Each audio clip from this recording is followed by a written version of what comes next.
Hello and welcome to a special edition of Spectator TV. Just over 3 months ago, Liz Truss left 10 Downing Street, and since then she has said nothing. In an article for the Sunday Telegraph, she has detailed what she thinks went wrong in Number 10 and what next for the Conservative Party. I'm Katie Balls, I'm joined by Fraser Nelson, and we bring you Liz Truss's first interview since leaving Downing Street. Thank you for joining Spectator TV today, Liz. Great to be here. So I suppose to begin, why now? Well, of course, after I left Number 10, I needed to take a bit of time to look at what had happened, because I went in there after a very intense leadership election. In fact, after quite an intense period as Foreign Secretary as well. We faced immediate issues dealing with the energy crisis. There was then the very sad death of Her Majesty the Queen. We then had the budget and all the aftermath of that. So I wanted to take some time to look at what happened and look at what lessons I could learn, what lessons we could learn, because clearly I went into Number 10 with a bold agenda. I wanted to change things. That's why I put myself forward to be Prime Minister. And that didn't work out. Although there were some things that we managed to achieve, namely the energy package, which prevented people facing very high bills that winter, and I believe stopped a lot of businesses going out of business. We also were able to get rid of the health and social care levy and eliminate that from our tax system.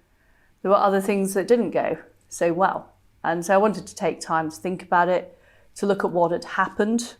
And there were particular issues, for example, around liability-driven investments that caused the markets to be quite tricky. So I wanted to take time to consider that. And that's why I've written the article, really explaining, from my point of view, what it felt like at the time, why I took the decisions I took, and what we now need to do. And I suppose before we get to your time at Number 10, you say in the article that you always thought it'd be crazy to depose Boris Johnson.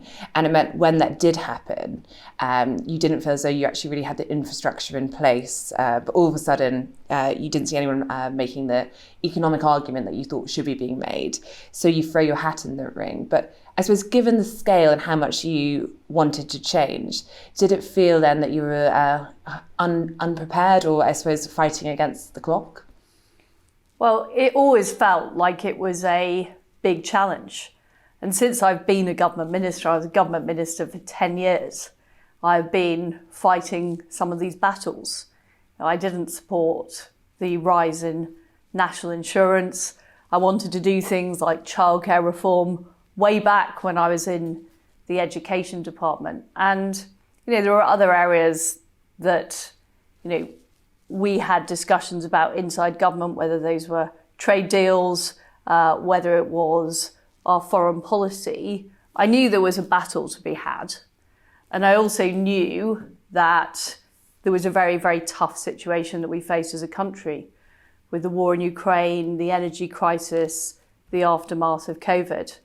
And, I think one of the things I underestimated was the sort of scale of the orthodoxy. So during the leadership election campaign, I talked about the Treasury orthodoxy. I talked about the fact that we'd ended up in a situation where we had the highest taxes for 70 years. We had quite big government. So I believed it was doable, but I knew it would be tough. I just probably didn't realise quite how tough. And I just think after being in government for 10 years, you then sort of get into the campaign, and it was a sort of conveyor belt, if you like. And we were spending time just thinking, how do we fight this stage of the campaign? What do we need to do now? So it's only afterwards I've been able to look back and just say, that was an incredibly intense year. A lot of people would think, though, that if we've given you a Prime Minister, you can do pretty much, under the British system, you've got control of the government. You might not be able to pass the laws you want, but you can control the system. But you say in your article that I assumed upon entering Downing Street my mandate would be respected and accepted. How wrong I was. What do you mean by that? See, what I mean is, first of all, there are forces within the government itself and the wider institutional structure that have a given point of view. They have a point of view which isn't necessarily the point of view of the elected government. And I've seen that, in every government department I've worked in. For example, the view of Brexit by part of Whitehall, or the view of reform to institutions. So I've always known that there is system resistance, and there always is. Every democracy has institutions or people who have a particular point of view that doesn't agree with the elected government.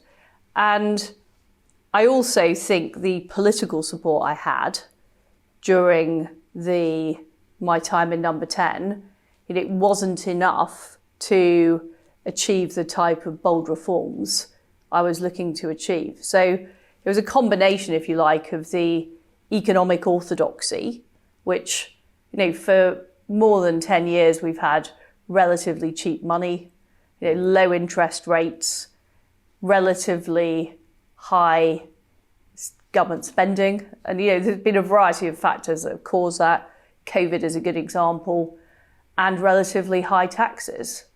And that has, but also not diverging from the EU, not doing some of the deregulatory stuff that might have got growth going more. So those attitudes were part of the system at the same time as I say, the level of political support required to maybe change some of those attitudes wasn't there. That's what I found. And can you give an example in ways in which you encountered this resistance? It's a little bit hard to imagine from the outside. From the outside, it seems you can do what you want. But how did this manifest itself? So, take the sort of case in point, the mini budget and the aftermath of the mini budget. So, there are other issues connected with the mini budget, particularly the LDIs and what was happening in the bond market. This is the pension funds and the assets within them, yeah. So that was a separate issue, which I can talk about in a minute if you like. But so I think it was particularly the issue around the OBR forecast. So what the OBR does is it operates independent from government, essentially at arm's length, predicting how much a gap there will be in 5 years' time for a given target, so getting debt falling. So the OBR predicted, and the predictions varied over time, between a 50 and a 70 billion pound gap. What that means as the elected government, if you want to have credibility, you have to show how you'll fill the gap. So that gives you less room for manoeuvre over tax and spending policy than you might think you have as Prime Minister and Chancellor, because essentially a outside agency is determining the envelope you operate in. And I think it's one of the reasons we have put up corporation tax and why it's quite difficult to cut in the current circumstance is because of that forecasting process. But isn't it a case that the government sets the fiscal rules? It sets its own rule, and then the OBR will say whether you're likely to meet your rule. So in the way, the OBR isn't really telling you how much to borrow or how much you can spend. It's simply saying, is this government likely to meet its own test? So first of all, it makes assumptions about what policies are deliverable or not deliverable. So that gives the OBR a certain amount of power over whether or not particular items will be scored in the forecast or not, i.e. whether they will count. It's also able to assess how much, if you raise tax rates, how much revenue will that raise? So my view on corporation tax, for example, is raising it significantly isn't likely to increase revenues as much as expected, because you can see a reduction in business investment, a reduction in activity. But it's up to the OBR what assumptions they make about that. Likewise, they make assumptions about economic growth. So there's a lot of power in determining those assumptions in terms of what the end result of the forecast is. and therefore what the government has to aim for. And previously that was all done in-house in the Treasury. And I think one of the other issues isn't just the forecasting process and the fact that it's very difficult to forecast the future. It's very difficult to predict what's happening 5 years out. But it's not just that. It's also the fact that the forecasts aren't done alongside of developing the policy in the Treasury. So essentially the forecasting process has been outsourced. And I think that's also difficult for ministers who are coming up with policy because it's a independent process. But does that actually constrain you? I'm trying to work out here if you're saying that if you say you disagree with the OBR about the effect of tax cuts, you might think that it will have more of an effect on the economy than they do. But can you not say, well, you know what, I disagree with you, I'm doing it anyway? The OBR and its position is taken very seriously by the market. So it effectively constrains what the government can do. And by the way, I understand completely why the OBR was introduced. It's very important that forecasts are honest, but I think we have ended up in a place where they're done they're done separately of government that it ends up driving fiscal policy. So what we've seen is corporation tax has been increased as a result of having to fill the hole of a forecast predicted by the OBR.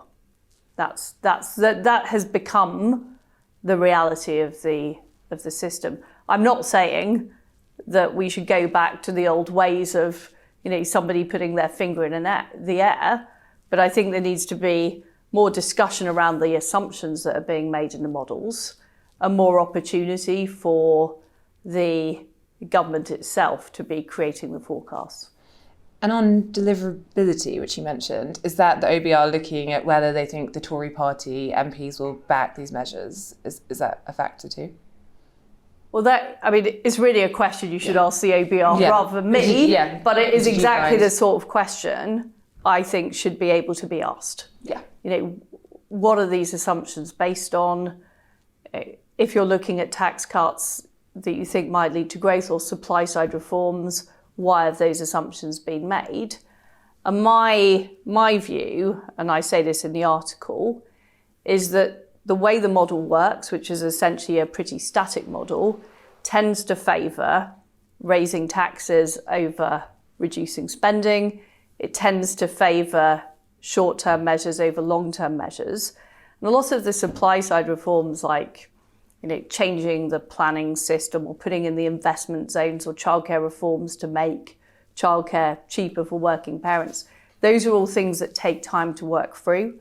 And I think the way that the system works at the moment mitigates against those types of measures. So if you're a government looking at the, balancing the books over a period of time, the tax measures are become the ones to do that will actually deliver on the timescale. Now, we want to talk about the mini budget, but I just wondered, probably in the build up to it, well, you were criticised for not going to the OBR ahead of it, and you were also criticised with acting Tom Scholar as permanent secretary in the Treasury, which I think when things started to get quite jumpy after the mini budget, was that those are things that had added to this sense of spooking the markets. Do you regret either of those decisions? Well, if we look at what happened, first of all, as soon as I got into office, we had an immediate issue of energy bills. So people were anticipating energy bills of up to £6,000 that winter. We had a lot of businesses that could potentially go out of business because of the scale of the expected energy price spike. And we knew we had to act before the bills went out in October. Otherwise, we would have had a very serious winter crisis. That's why the first thing we did was act on energy bills. And we did that within the first few days of getting into Downing Street. And that was the biggest part of the mini budget. It was 60%, the energy cost was 60% of the mini budget. You might even call that borrow and spend rather than tax cuts.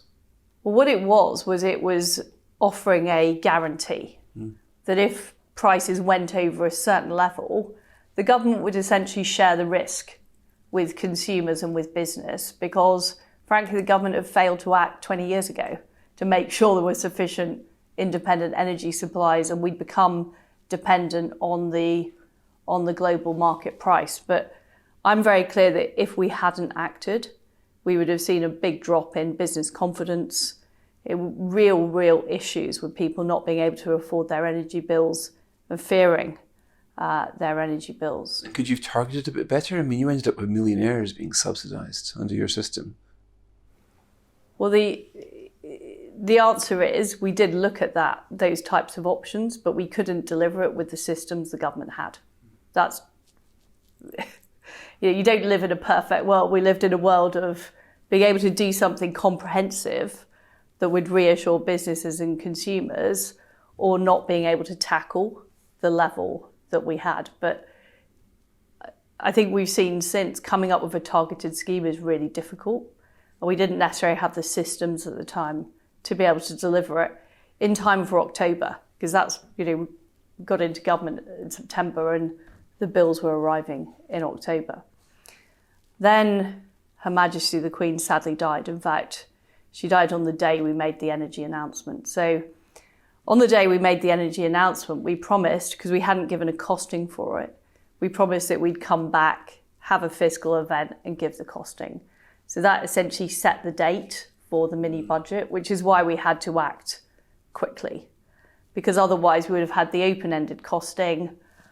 The markets would have been concerned that we didn't know what we were spending. That's why we had to do the mini budget when we did it then.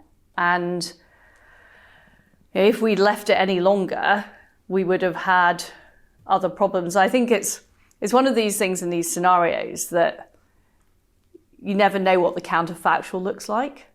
But the counterfactual, if we hadn't acted, would we went into winter with people expecting £6,000 energy bills and not reversing the national insurance rise, which I'd said I would do. And it was a key part of my campaign pledge, was reversing the national insurance rise and not raising corporation tax. And I felt that was very important to get the economy growing. And what I'd said during the leadership campaign is I wanted to be bold. I wanted to take action. Britain had relatively slow growth for over a decade. And as a country, we weren't going to get on the right trajectory by continuing with the high levels of tax. So that's why I acted. I mean, the key thing we didn't know about was the LDI issue. And although there were issues with the mini budget, and I'm happy to talk about that, what I've subsequently discovered is the problems in the bond market preceded the mini budget. You say in your article that you were shocked to discover the size of the problem of these liability-driven investments, LDIs, that the assets were something like 60% of GDP, and that this was, in your language, what a delicate tinderbox you were dealing with. Now, if our pension funds were so sensitive to changes in interest rates, and if this was a tinderbox, as you say, is this something that you wish you'd been warned about earlier on? And if you had known how big a sensitive an issue, would it have changed how you approached the budget? So the answer is yes. We would have done things differently if we'd known about this issue. Because the day before the mini budget, there was the announcement by the Bank of England about interest rates. There's also an announcement about bonds. And there were already movements in the bond market. What we didn't understand is the fragility caused by these liability-driven investments. And essentially, what it meant was that small movements or rapid movements in the market could result in cash calls happening and essentially a chain reaction. That's what we didn't understand. And if we'd known that beforehand, we certainly would have maybe moved the mini budget or waited a few days to see what happened. It was the confluence of those different events, I think, that made it particularly difficult. And that's why, on the Monday, the governor of the Bank of England intervened specifically on the LDI issue. Probably there should have been better communication as well. I mean, but it was something I simply did not know about. I didn't know the existence of LDIs, which turned out to be the main problem the following week. Do you think somebody should have flagged this up as such a big issue? I mean, do you think the Bank of England, which is, I guess, in charge of regulating this, could have said, look, interest rates are going up world over. Britain's rather uniquely exposed because of the nature of our final salary pension schemes and the way that these LDIs respond to the bond rates. I mean, did you feel that you were basically not briefed, and as a result of not being briefed properly, you made decisions which you would otherwise not have made? I mean, of course, this is really a matter for the Chancellor rather than the Prime Minister, but my understanding is he wasn't informed of this either. And I do think it's something that should have been better understood and communicated. As I said, we were being driven by the urgency of sorting out the situation with the energy markets and making sure we implemented our tax pledges so that they could start having a positive impact on the economy, because we were very concerned about a potential recession. We were very concerned about the cost of energy. So that was our driving factor. And our assumption was that we'd worked up these plans with Treasury officials, that if there had been a major problem, it would have been flagged to us, yes. But as I say, I think the specific point you've made, Fraser, that's for others to answer who know more about the financial regulatory system, rather than me in my role. In your article, you say it was the LDIs that brought your premiership to an abrupt and premature end. Well, I think that was the fragility of the market. I'm not, by the way, saying that I got everything right. Absolutely not. The communication wasn't good enough. I didn't have good enough infrastructure. The whole process of going straight from being Foreign Secretary at what was an extremely busy time through the leadership campaign into number 10, wasn't ideal for the level of preparation, infrastructure building that we needed to do. But what I'm saying is that I think without that LDI issue, things might well have been different. And knowing about it would have been helpful. Yeah, though I suppose when you're thinking about the Treasury, removing a long-standing permanent secretary who might have some of that institutional knowledge means that perhaps you're making it harder or you're reducing some of the opportunities to get some of that. Or increasing the market jitters that you refer to in your article. I mean, I think it's important that, the Chancellor or other government ministers are able to make sure they've got the officials around them that they feel will support the policies that they are, or, put in place the measures that's put in policy. I'm sure we're not saying that there's only one person at the Treasury who knows what's going on. That doesn't seem credible to me.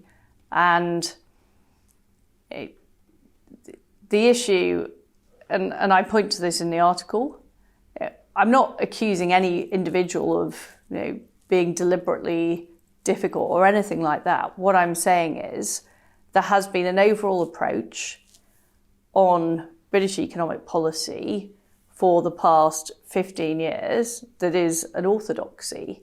And we were actively seeking to challenge that orthodoxy. And I explicitly said that during the leadership campaign. And I think one of the things I didn't realise is just how strong the orthodoxy was and how embedded around the system it was. So, on the point about communication, yes, we should have had better communication, but we were in essence relying on a system who didn't necessarily share our approach. That is a difficult position to be in. It wasn't just in Britain though. You had the IMF, you even had Joe Biden passing comment on your policies. Was it a surprise to get that level of international commentary? Well, particularly as the IMF now seem to have taken the reverse position and say we should have cut taxes, whereas they said we shouldn't cut taxes back in the autumn. But I think it reflects a drift right across the free world towards what are essentially more socially democratic policies. Higher taxes, higher spending, bigger government, relatively low interest rates and cheap money. And that it's no doubt that those of us on the side of politics who believe in smaller government, free markets, have not been winning the argument. I mean, that's the other thing I would say, alongside the specific issues around the LDIs, alongside the communications issues we had. There is also, the weather's changed. The weather's changed, and what I found was trying to make those arguments that low taxes are a good thing, that they'll help attract investment into Britain, that will drive economic growth, that economic growth will benefit everybody. Those arguments didn't fall on particularly fertile ground. Including in your own party? Including in my own party, but I think, broadly across the media, the arguments that we might have made 20 years ago that were taken for granted are no longer readily believed. Were you surprised that the President of the United States specifically criticised your tax policy? I was, yes. Yeah. What were you doing when you found out? It was quite a busy time, Katie, so I can't remember exactly what I was doing, but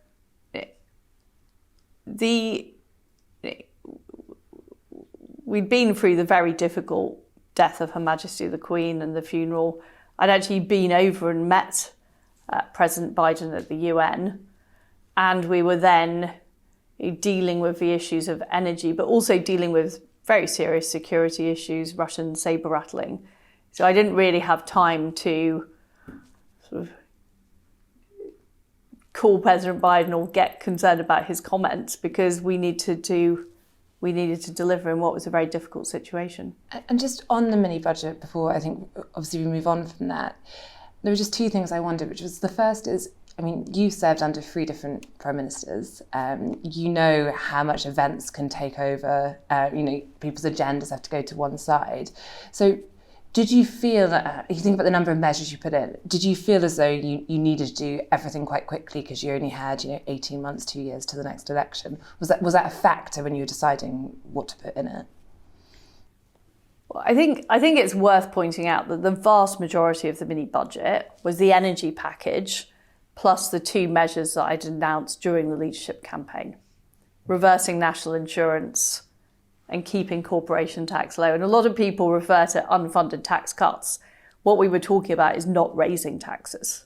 That's what we were by and large talking about. And the other measures were fairly small in the general scheme of things. So the vast bulk of the mini budget were things that had already been heavily trailed. But one of them was politically huge, and that was the 45p tax. I mean, relatively small in the size and the cost of your budget. But when it comes to political issues, it's absolutely enormous, isn't it?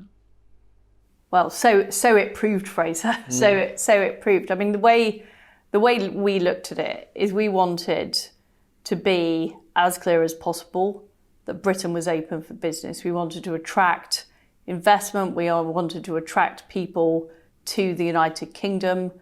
We wanted to attract business. And we also wanted to make sure that everybody right across the income scale, had the opportunity, had the incentive to work and to participate in the economy. I mean, that's why we did it. I think economically, it was absolutely the right thing to do. I appreciate what you say about the politics, and perhaps I underestimated the political impact it had. But it's back to what Katie was saying. I was very, very worried about the economic position of the United Kingdom. We were very concerned about energy costs, but also about an impending recession. And we needed to show we were delivering, which is why things like the investment zones, we wanted to get on with those straight away so that people would start seeing the spades in the ground, see their local communities changing, see things happening. That's why we wanted to do it last autumn, so that, because these things take time. and I'm aware of it, tax cuts take time to come through, business investment decisions. Once you've announced your corporation tax policy, it takes a while before companies make the investment decision to locate in the UK. So it was why it was important to do it fairly early on, for precisely those reasons. For the reasons you just laid out, do you regret putting the 45p rate in that mini budget?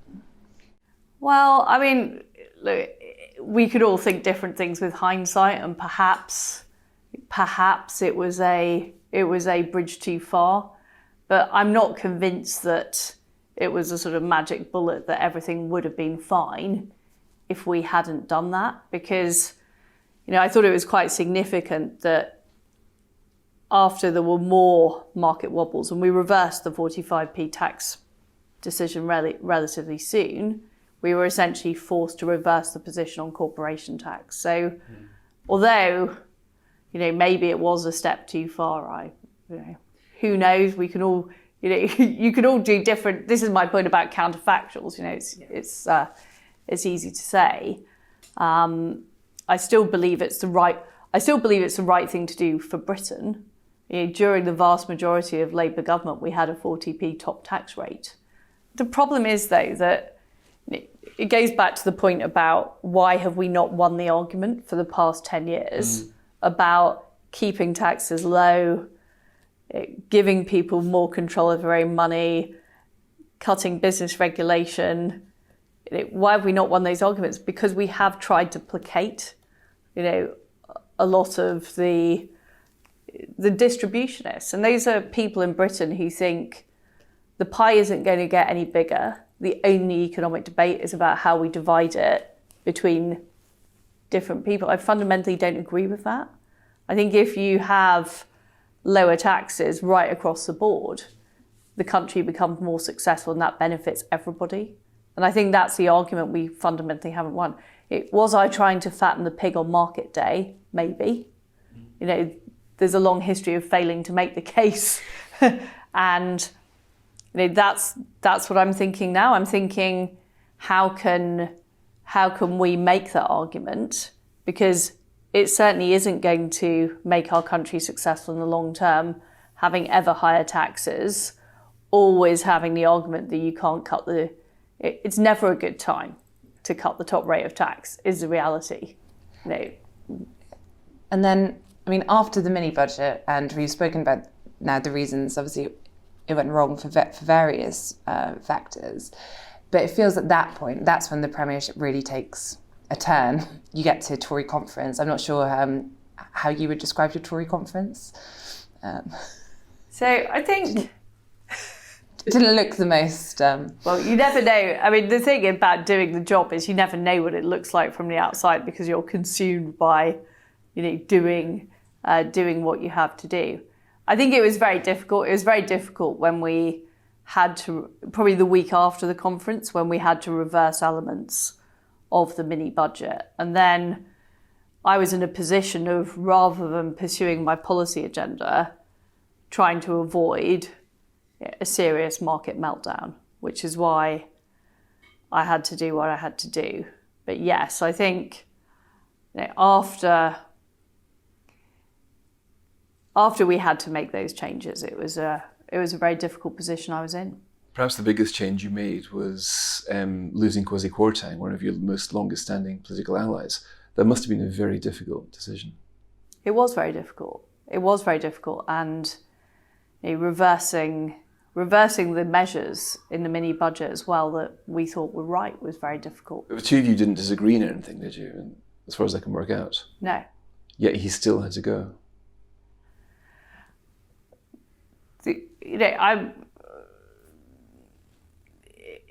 I can't say it was anything but extremely difficult, but he was in Washington at the time at the IMF meeting, and I was getting some very serious warnings from senior officials that there could be a potential market meltdown the following week if I didn't take action. And I needed to do as much as I could to indicate that things were different. And that's why I took the decision I did. And I weighed it up, I weighed it up in my mind about whether I needed to do that. But the reality was I couldn't, in all conscience, risk that situation. In terms of what you were hearing would happen with Yes. the economy? But did you think then that basically, at what point did you think, well, my premiership is probably over, I might be playing for time now, but it's, because if your chancellor was doing what you asked him, when he goes, doesn't your authority go with it? Well, yes, and I think that was probably the case. But just in terms of, so obviously looking back from where we're sitting now, I can see that. At the time, I was just thinking, how do I make sure there's not a market meltdown? So I wasn't really focused on my long-term future. I was focused on making sure the country wasn't in a serious situation. And I mean, we can talk a lot about the criticism, lettuces, et cetera, all the time. But what was it like at that point? I mean, what personal toll was it taking on you? It was tough. It was absolutely tough. But I think when you're in those types of situations, you just have to focus on what needs to be done. So, and I am a focused person, so I sort of just got on with it. And, I went in with a very clear agenda about what we needed to deliver. All kinds of events took place, which I wasn't expecting and Kwasi wasn't expecting, frankly. And we had to deal with the fallout of that. And I think one of the issues was, because we were so new in government, dealing with the fallout of something like the LDI crisis that we didn't know about was very difficult. So people said, well, why aren't you communicating? But the fact is, we didn't know about the issue. We didn't necessarily understand the issue. And that is a difficult position to be in as PM and Chancellor. I think by the end of the period, I wanted to make sure that the markets were stable, because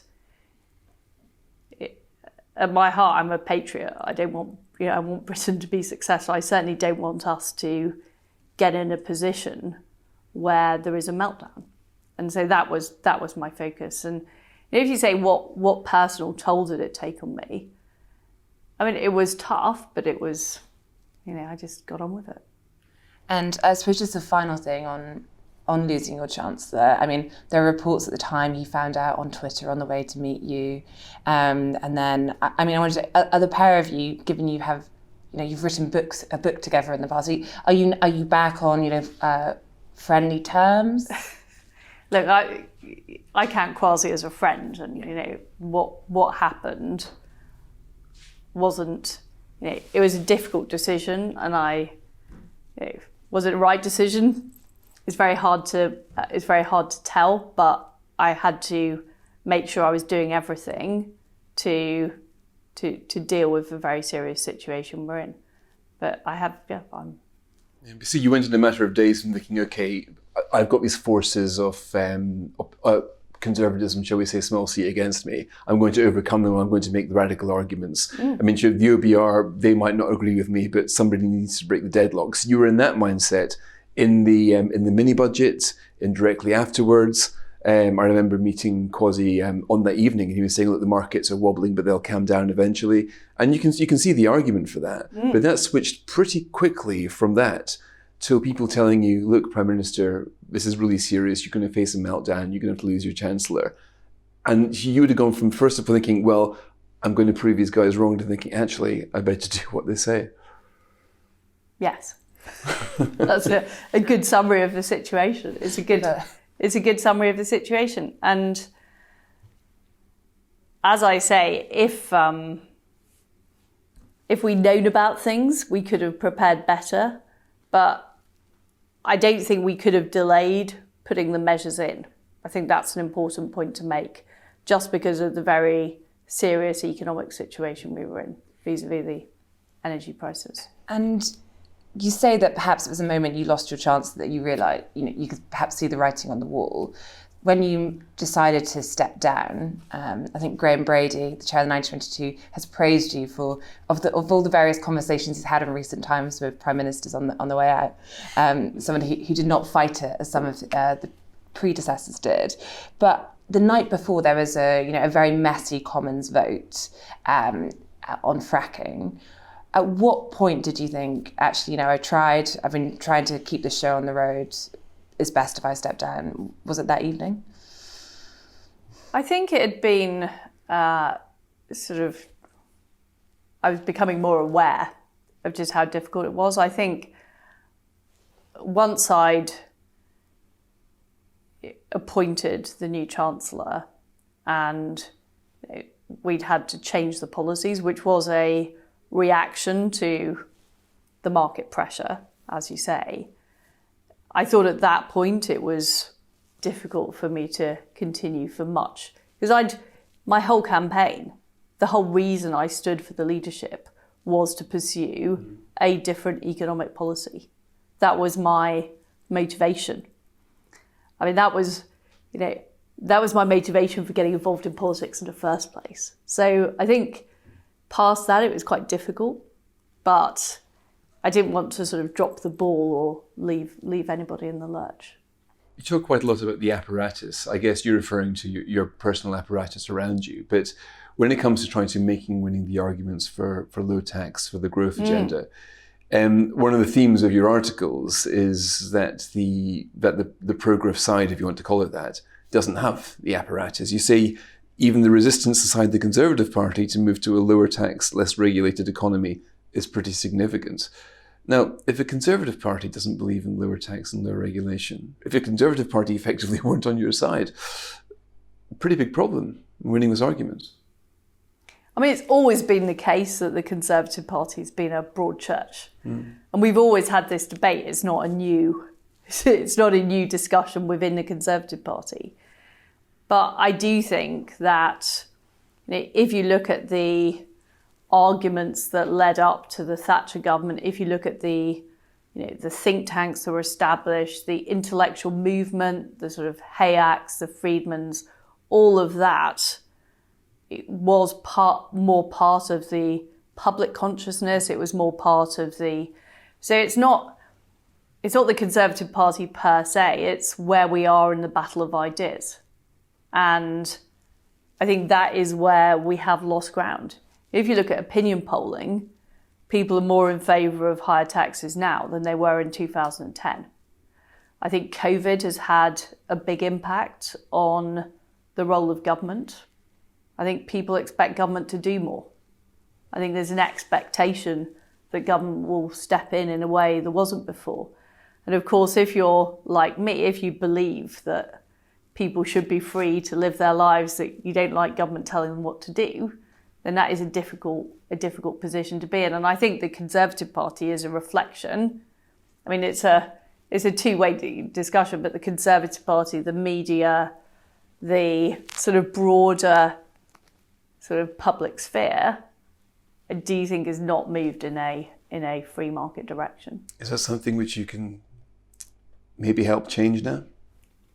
Well, I want to help change it, absolutely. And look, there are people who do agree, and I've had a lot of people get in touch with me saying, to varying degrees, what you were doing, you were trying to do the right thing. So I think there are people who support this, understand this, but we need to be better at making the argument. We need to think about making the argument. Obviously, I've got more time available now to think about these things and make the argument, and that's what I want to do. There will also be some people who will be listening, watching this and saying, well, actually, look at the way your premiership ended, look at the market turmoil. Perhaps those people had to renew their mortgages in that time, and yes, there were global factors. And they'll be saying, well, are you the right person to be making the case for growth? And I wonder, what would you say to them? Well, first of all, on the mortgage point, I do want to address this because we've been living in a very low interest rate world, and mortgage rates have been going up. And the reason there was a specific issue around the time we're talking about in September a lot of it is to do with the liability-driven investments and the impact they had on the market. So I don't think it's fair to blame, interest rate rises on what we did. I think that's unfair. The Bank of England said it was a 50-50 mix. I think they showed a graph saying half of it was global factors, half of it was UK factors. I mean, would you think that's But fair? I'm not saying, but on the UK factors, I don't believe. I believe there are other UK factors apart from. So they were more about the pension issues than they were your major budget. Well, I'm just saying that is definitely an issue, and of course we are seeing mortgage rates go up.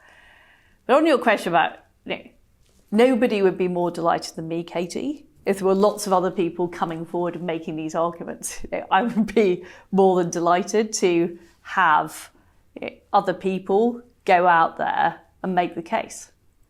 But the fact is there aren't enough people making the case, full stop. And I believe that I've learned a lot in my time in government. I understand what some of the pitfalls are. I've been through the mill on this. And we do need to do things differently, and we need to look at how we do things, because whatever people's critique might be of my time in government, the fact is we have had relatively low economic growth for over a decade. And that has a direct impact on everybody in Britain. It has an impact on people of all incomes.